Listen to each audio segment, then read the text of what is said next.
Hi friends, good morning. Mahalakshmi മഹാ എപ്പിസോഡിലേക്ക് എല്ലാവർക്കും സ്വാഗതം. അങ്ങനെ നമ്മളെല്ലാവരും കാത്തിരുന്ന പോലെ തന്നെ മേഘനാഥൻ ഒടുവിൽ നമ്മുടെ മഞ്ജുവിൻ്റെ അരയിലേക്ക് എത്തിയിരിക്കുകയാണ്. അങ്ങനെ മഞ്ജു ആണെങ്കിൽ മേഘനാഥനെ കണ്ട് പെട്ടെന്ന് തന്നെ തൻ്റെ കൂട്ടുകാരിയുടെ അടുത്തേക്ക് മഞ്ജു ഓടി ചെല്ലുന്നുണ്ട്.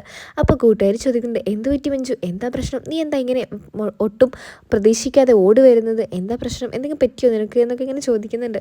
അപ്പോൾ കൂട്ടുകാരിയോട് മഞ്ജു പറയുന്നുണ്ട്, അവനുണ്ടല്ലോ ആ മേഘനാഥൻ, അവനിവിടെ എത്തിയിട്ടുണ്ട്. അവൻ എന്തായാലും എൻ്റെ ഈ ജോലി കളയാൻ വേണ്ടിയിട്ടുള്ള വരവാണ്, അവൻ്റെ മുഖം കണ്ടാൽ അറിയാം എന്നൊക്കെ ഇങ്ങനെ മഞ്ജു പറയുന്നുണ്ട്. അപ്പോൾ കൂട്ടുകാർ പറയുന്നുണ്ട്, നീ എന്താ പറയുന്നത്, അയാൾ എന്തെങ്കിലും വാങ്ങിക്കാൻ വേണ്ടി വന്നതായിരിക്കും, അല്ലാതെ എന്തിനാ ഇങ്ങോട്ടേക്ക് നിൻ്റെ ജോലി കളയാൻ വേണ്ടിയിട്ട് അയാൾ വരുന്നതെന്നൊക്കെ ആ കൂട്ടുകാർ പറയുന്നുണ്ട്. അപ്പോൾ മഞ്ജു പറയുന്നുണ്ട്, നിനക്ക് അവനെപ്പറ്റി എല്ലാം അറിയാലോ, അവൻ എന്തായാലും എൻ്റെ ജീവിതം ഇല്ലാതാക്കാൻ നടക്കുന്ന ഒരാളാണ്, എന്തായാലും അവൻ ഇവിടെ ഞാനുണ്ടെന്ന് അറിഞ്ഞിട്ട് തന്നെയാണ് അവൻ വന്നതെന്നൊക്കെ മഞ്ജു ഇങ്ങനെ പറയുന്നുണ്ട്.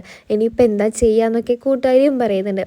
ഇനിയിപ്പോൾ ഇവിടെ വല്ലതും പ്രശ്നം ഉണ്ടാക്കിയാൽ നിൻ്റെ ജോലി തന്നെ പോകുമല്ലോ മഞ്ജു, ഇനിയിപ്പോൾ നീ ഇവിടെ നിന്ന് എവിടേക്കാണ് പോവുക എന്നൊക്കെ ഇങ്ങനെ മഞ്ജു ഇങ്ങനെ പറയുന്നുണ്ട്, മഞ്ജുവിനോട് കൂട്ടുകാർ പറയുന്നുണ്ട്. അപ്പോൾ അതിനുശേഷമാണെങ്കിൽ കൂട്ടുകാർ പറയുന്നുണ്ട്, അവൻ ഇങ്ങോട്ട് തന്നെയാണ് മഞ്ജു വരുന്നത്, നീ ഇപ്പോൾ എവിടെയെങ്കിലും ഒളിച്ചായിട്ട് നിൽക്കുക. അപ്പോൾ മഞ്ജു പറയുന്നുണ്ട്, ഒളിച്ച് നിന്നാലും ഇനിയിപ്പോൾ എത്ര നേരം എന്ന് വെച്ചിട്ടാണ് ഇവിടെ ഞാൻ ഒളിച്ച് നിൽക്കുന്നത് എന്നൊക്കെ മഞ്ജു ഇങ്ങനെ പറയുന്നുണ്ട്. അപ്പോൾ കൂട്ടുകാർ പറയുന്നുണ്ട്, വേറെ ഒരു വഴിയും ഞാൻ കാണുന്നില്ല മഞ്ജു, അവൻ എന്തായാലും പ്രശ്നം ഉണ്ടാക്കാൻ വന്നതാണെങ്കിൽ ഇവിടുത്തെ മാനേജറായിട്ട് അവന് നല്ല കമ്പനി ആയിട്ടുള്ള ഒരാളാണല്ലോ, അതുകൊണ്ട് തന്നെ പ്രശ്നം ഉണ്ടാക്കിയാൽ നിൻ്റെ ജോലി പോകുന്നുള്ള കാര്യം എനിക്ക് ഉറപ്പാണ്, നീ എവിടെയെങ്കിലും ഒളിച്ച് നിൽക്കുക, അല്ലാതെ വേറെ ഒരു വഴി ഞാൻ കാണുന്നില്ല എന്നൊക്കെ പറയുന്ന സമയത്ത് തന്നെയാണ് നമ്മുടെ മഞ്ജുവിൻ്റെ അരികിലേക്ക് മേഘനാഥൻ എത്തുന്നത് തന്നെ. അങ്ങനെ മേഘനാഥൻ കറക്റ്റായിട്ട് തന്നെ നമ്മുടെ മഞ്ജുവിൻ്റെ അരികിലേക്ക് തന്നെയാണ് പോയിക്കൊണ്ടിരിക്കുന്നത്. മഞ്ജു മറഞ്ഞു നിൽക്കാൻ ശ്രമിച്ചിട്ടും മഞ്ജുവിനെ മേഘനാഥൻ കണ്ടുപിടിക്കുന്നുണ്ട്. അങ്ങനെ മഞ്ജുവിൻ്റെ അരികിലെത്തിയിട്ട് മേഘനാഥൻ പറയുന്നുണ്ട്, എന്താടി എന്നെ കണ്ട് നീ ഓടിപ്പോവാമെന്ന് വിചാരിച്ചോ, എന്നാൽ നിനക്കത് തെറ്റി. ഈ മേഘനാഥൻ നീ എവിടെ ഉണ്ടെങ്കിലും അവിടെ എത്തി നിന്നെ ദ്രോഹിക്കാനാവുന്ന അത്രയും ദ്രോഹിക്കുമെന്നൊക്കെ മേഘനാഥൻ ഇങ്ങനെ പറയുന്നുണ്ട് മഞ്ജുവിനോടാണെങ്കിൽ. അതിനുശേഷം മഞ്ജു പറയുന്നുണ്ട്, നിങ്ങൾക്ക് എന്താ വേണ്ടത് സാർ, നിങ്ങൾക്ക് എന്തെങ്കിലും വേണമെങ്കിൽ നിങ്ങൾ പറ, ഞാൻ എടുത്തു തരാമെന്നൊക്കെ മഞ്ജു പറയുന്നുണ്ട്. അപ്പം മേഘനാഥൻ പറയുന്നുണ്ട്, എനിക്ക് നീ ഉള്ള കടയിൽ നിന്ന് എനിക്കൊരു സാധനവും വേണ്ട. അപ്പോൾ നമ്മുടെ മഞ്ജുവിൻ്റെ കൂട്ടുകാർ എന്ന് പറയുന്നുണ്ട്, സാറേ എന്തെങ്കിലും വേണമെങ്കിൽ എന്നോട് പറയാം എന്നൊക്കെ പറയുന്നുണ്ട്. അപ്പോൾ മറ്റേ കൂട്ടുകാരിയോട് നമ്മുടെ മേഘനാഥൻ പറയുന്നുണ്ട്, നിനക്കറിയോ ഇവളുടെ സ്വഭാവം, ഇവളെന്ന് വെച്ചാൽ ഇവള് കണ്ടവൻ്റെ കൂടെ ഇറങ്ങിപ്പോകുന്ന ഒരാളാണ്, ഇവള് വേറെ കല്യാണം കഴിച്ചു, ഇവൾ ആദ്യം എൻ്റെ ഭാര്യയായിരുന്നു, ഇവളും സാഗറും എന്ന് പറയുന്ന ഒരാൾ ആയിട്ടാണ് ഇപ്പോൾ ജീവിക്കുന്നത്, അവനാണെങ്കിൽ എൻ്റെ കൂട്ടുകാരനായിരുന്നു, അങ്ങനെ അവനും ഇവളും തമ്മിലുള്ള ബന്ധം ഞാൻ കണ്ടുപിടിച്ചപ്പോഴാണ് അവൻ വിളിച്ചപ്പോൾ അവൻ്റെ കൂടെ ഇറങ്ങിപ്പോയെന്നൊക്കെ മഞ്ജുവിനെ പറ്റി അനാവശ്യം പറയുകയാണ് നമ്മുടെ മേഘനാഥനാണെങ്കിൽ. മഞ്ജു ആണെങ്കിൽ പുറത്തായിരുന്നെങ്കിൽ നമ്മുടെ മേഘനാഥൻ്റെ കരണം നോക്കി പൊട്ടിച്ചേനെ, പക്ഷേങ്കിൽ നമ്മുടെ മഞ്ജുവിൻ്റെ ജോലി അവിടെ നിന്ന് നഷ്ടപ്പെടും എന്നുള്ളത് കൊണ്ട് തന്നെ മഞ്ജു അവിടെ നിന്നൊന്നും പറഞ്ഞില്ല, കാരണം മഞ്ജുവിന് ആ ജോലി അത്രയും അത്യാവശ്യമായിരുന്നു. അങ്ങനെ നമ്മുടെ മേഘനാഥൻ പറയുന്നുണ്ട്, നീ എന്താണ് വിചാരിച്ചത്, നീ എന്നെ അങ്ങ് ഇല്ലാതാക്കി പോയാൽ ഞാൻ നിന്നെ അങ്ങനെ വെറുതെ വിടുമെന്ന്. അങ്ങനെ മേഘനാഥൻ പറയുന്നുണ്ട്, ഞാൻ കാണിക്കാൻ പോകുന്ന കാര്യം നിനക്കിപ്പോൾ ഞാൻ കാണിച്ചു തരാം എന്നൊക്കെ പറഞ്ഞിട്ട് അവിടെയുള്ള എല്ലാ സ്റ്റാഫിനെയും വിളിച്ചിട്ട് പറയുന്നുണ്ട്, ഈ നിൽക്കുന്ന ഈ മഞ്ജു എന്ന് പറയുന്ന ഇവള് എൻ്റെ ആദ്യ ഭാര്യയായിരുന്നു, ഇവളാണെങ്കിൽ എൻ്റെ കൂട്ടുകാരനായിട്ടാണ് ഇപ്പോൾ ജീവിക്കുന്നത്, ഇവള് എന്നെ ചതിച്ച് അവൻ്റെ കൂടെ ഇറങ്ങിപ്പോയതാണ്, ഇവളുടെ ഫോണിൽ നിന്ന് ഞാനത് കണ്ടുപിടിച്ചത്, അവൻ്റെയും ചാറ്റ് കണ്ടുപിടിച്ചതുകൊണ്ടാണ് ഇവൾ എന്നെ വിട്ടു പോയെന്നൊക്കെ ഇങ്ങനെ പറയുന്നുണ്ട്. അപ്പോൾ അവിടെയുള്ള സ്ത്രീകളായ സ്റ്റാഫിനോട് മേഘനാഥൻ പറയുന്നുണ്ട്, ഇവളെ കണ്ടത് നിങ്ങൾ പഠിക്കേണ്ട, നിങ്ങളുടെ ജീവിതം ഇല്ലാതാവും, ഇവളെ എന്തായാലും ഇവിടെ ഞാൻ എന്തായാലും ഓടിക്കുന്നൊക്കെ മേഘനാഥൻ പറയുന്നുണ്ട്. മഞ്ജുവിനാണെങ്കിൽ നല്ല ദേഷ്യം വരുന്നുണ്ട്, നല്ല ഒരു അടി കൊടുക്കണമെന്നുണ്ടായി, പക്ഷേങ്കിൽ നമ്മുടെ മഞ്ജുവിൻ്റെ അവസ്ഥ അങ്ങനെ ആയിപ്പോയി. അല്ലെങ്കിൽ ആൾക്കാർ ചുറ്റും നമ്മുടെ മഞ്ജുവിനെ കളിയാക്കി ചിരിക്കുന്നുണ്ട്, എന്താടി ഇങ്ങനെയൊക്കെയാണോ എന്നൊക്കെ ഇങ്ങനെ ഭയങ്കരമായിട്ട് ചിരിക്കുന്നുണ്ട്, മഞ്ജുവിനെ പുച്ഛിച്ചും കളിയാക്കിയൊക്കെ. അപ്പം മേഘനാഥൻ ആവശ്യം അത് തന്നെയായിരുന്നു. അങ്ങനെ മേഘനാഥനെ ആഗ്രഹിച്ച പോലെ തന്നെ മഞ്ജുവിനെ എല്ലാവരും കളിയാക്കി ചിരിക്കുന്നുണ്ട്. പക്ഷേങ്കിൽ മഞ്ജുവിൻ്റെ കൂട്ടുകാർ പറയുന്നുണ്ട്, മഞ്ജു നീ എന്താ ഒന്നും പ്രതികരിക്കാതെ നിൽക്കുന്നത്, പ്രതികരിക്കാതെ നീ നിൽക്കുമ്പോഴാണ് ഇവിടെ പ്രശ്നങ്ങൾ കൂടുന്നത്. അപ്പോൾ മഞ്ജു പറയുന്നുണ്ട്, എനിക്ക് പറ്റില്ലേടി, കാരണം എൻ്റെ അവസ്ഥ അത്രയും ദയനീയകരമായ ഒരവസ്ഥയാണ്, ഞങ്ങളുടെ കയ്യിൽ ഇപ്പോൾ ജീവിക്കാനുള്ള പൈസ പോലും ഇല്ല, എന്തായാലും ഈ ജോലി എനിക്ക് ആവശ്യമാണെന്നൊക്കെ മഞ്ജു കൂട്ടുകാരിയോട് പറയുന്നുണ്ട്. അങ്ങനെ നമ്മുടെ മഞ്ജുവിനോട് ഇങ്ങനെ കൂട്ടുകാർ സംസാരിക്കുമ്പോൾ മഞ്ജു പറയുന്നുണ്ട്, അയാൾ എങ്ങോട്ടാണ് പോകുന്നതെന്ന് എനിക്കറിയോ, അയാൾ എൻ്റെ ജോലി ഇല്ലാതാക്കാൻ വന്നതാണെന്ന് ഞാൻ ആദ്യമേ പറഞ്ഞില്ലേ.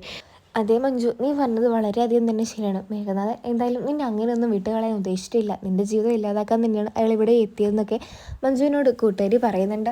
അപ്പോൾ നമ്മുടെ കൂട്ടുകാർ പറയുന്നുണ്ട്, അയാളാണെങ്കിൽ ഇപ്പോൾ നേരെ ചെയർമാൻ്റെ അടുത്തിട്ടാണ് പോകുന്നത്, ഇനിയിപ്പോൾ എന്താ ചെയ്യുക, ചെയർമാൻ അറിഞ്ഞാൽ പിന്നെ ഇവിടെ എന്തായാലും ഒന്നും നടക്കില്ല മഞ്ജു, എന്തായാലും നീ ഇത്രയും കൂടെ നാണം കെട്ടത് വെറുതെ ആയി പോകുമല്ലോ, നീ എന്തായാലും അങ്ങോട്ടേക്ക് ചെല്ല്, അയാളെ തടഞ്ഞു നിർത്തുന്നൊക്കെ പറയുന്നുണ്ട്. അപ്പോൾ മേഘനാഥനാണെങ്കിൽ അതിൻ്റെ തടഞ്ഞു നിർത്താനൊന്നും മേഘനാഥൻ നിന്നില്ല, മേഘനാഥനാണെങ്കിൽ പെട്ടെന്ന് തന്നെ ചെയർമാൻ്റെ അരയിലോട്ട് പോകുന്നുണ്ട്. അങ്ങനെ ചെയർമാനെ നമ്മുടെ മേഘനാഥന് പരിചയമുള്ള ഒരാളായിരുന്നു.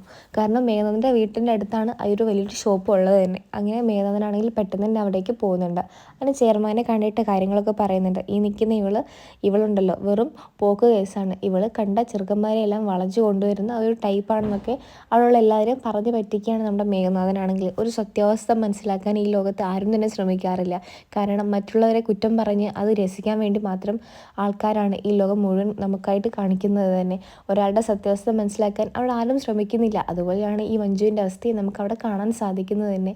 തെറ്റുകൾ ഒരാൾ ചെയ്യുമ്പോൾ ആ തെറ്റ് ശരിയാണോ, അയാൾ ആ തെറ്റ് ചെയ്തിട്ടുണ്ടോ എന്ന് ആരും ശ്രദ്ധിക്കാറൊന്നുമില്ലല്ലേ. എല്ലാവരുടെ ജീവിതത്തിലും നടക്കുന്ന പോലെയാണ് നമ്മുടെ മഞ്ജുവിൻ്റെ ജീവിതത്തിലും ഇപ്പോൾ നടന്നുകൊണ്ടിരിക്കുന്നത് തന്നെ. അങ്ങനെ ചെയർമാൻ പറയുന്നുണ്ട്, എന്തായാലും നാളെ തൊട്ട് മഞ്ജു ഇവിടെ ജോലിക്ക് വരില്ല, അത് തനിക്ക് ഞാൻ തരുന്ന ഉറപ്പാണെന്നൊക്കെ പറയുന്നുണ്ട്. കാരണം മേഘനാഥൻ അങ്ങനെയാണ് ആ ചെയർമാൻ്റെ ഇടയിലേക്ക് പോയിട്ട് പറയുന്നത്. ചെയർമാനാണെങ്കിൽ മഞ്ജു ആ കാര്യം ചെയ്തോ സത്യം ഉണ്ടോ എന്നൊന്നും ചെയർമാൻ നോക്കിയില്ല. കാരണം ചെയർമാന് അതൊന്നും ബാധകമല്ല. അയാളെപ്പറ്റി ഒരു മോശം കേട്ടു, അത് ഞാൻ അക്സെപ്റ്റ് ചെയ്തു എന്നതാണ് ചെയർമാൻ്റെ ഏക തീരുമാനം. അങ്ങനെ ചെയർമാൻ പറയുന്നുണ്ട് മേഘനാഥനോടാണെങ്കിൽ, നാളെ മുതൽ മഞ്ജു എന്ന സ്ത്രീ ഇവിടെ ഉണ്ടാവില്ല, എനിക്ക് എൻ്റെ കടയാണ് വലുതെന്നൊക്കെ ചെയർമാൻ പറയുന്നുണ്ട്. അപ്പോൾ നമ്മുടെ ചെയർമാൻ്റെ ഈ ഒരു വാക്കുകൾ കേട്ട് സന്തോഷിച്ചിട്ട് എല്ലാവരും പുറത്തോട്ട് പോകുന്നുണ്ട്. നമ്മുടെ മേഘനാഥനാണെങ്കിൽ ഒരു പാട്ടൊക്കെ പാടിയിട്ടാണ് പുറത്തോട്ട് പോകുന്നത്. അങ്ങനെ ചെയർമാൻ നമ്മുടെ മഞ്ജുവിനെ വിളിപ്പിക്കുന്നുണ്ട്. മഞ്ജുവിനോട് പറയുന്നുണ്ട്, നാളെ തൊട്ട് നീ ഇവിടെ ജോലിക്ക് വരണ്ടെന്നൊക്കെ പറയുന്നുണ്ട്. അപ്പോൾ മഞ്ജു പറയുന്നുണ്ട്, ഞാൻ പറഞ്ഞില്ലേടി എൻ്റെ ജോലി പോയി, ഇനിയിപ്പോൾ ഞാൻ എന്താ ചെയ്യുക, എനിക്കൊരു വഴിയുമില്ലല്ലോ ഈശ്വര, എന്താ എനിക്ക് മാത്രം ഇങ്ങനെയെന്നൊക്കെ മഞ്ജു ഇങ്ങനെ പറഞ്ഞിട്ട് പൊട്ടിക്കരയുന്നുണ്ട്.